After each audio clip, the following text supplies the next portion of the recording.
Aku lu bosen upload konten-konten ya viewer-nya munggah ya. Aku pokoknya upload sing lucu-lucu ngono.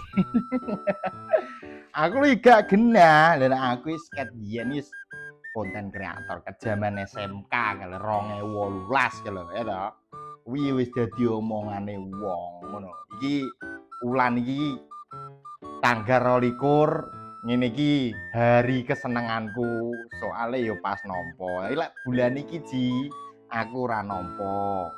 Tanggal 22 ki bayaran iki lek konten kreator sebelah ki YT iki mesti bayaran ngono. Tak duwi ya awakmu. Iki lho. Kok iki lho. Ya iki lho. Sik. Lah, iki lho Ji, piro iki duite? 67.000 lho. Lah awakmu ket konten kreator iki ket piro to Mas B? Alah, aku ket 2018 ya. Eh, kuwi yo dawa perjalanane ngono kuwi. Awakmu kok iso pede ning ngarep kamera padahal elek ya. Ya pokok kendel wis dadi duit. Zaman 2020 kowe iki ora ngene iki wis ketinggalan. Mbok hasil pores pokok jajalan ngono. Wis ngono ae, apa nek mbok tekokne ya tekok. Yo.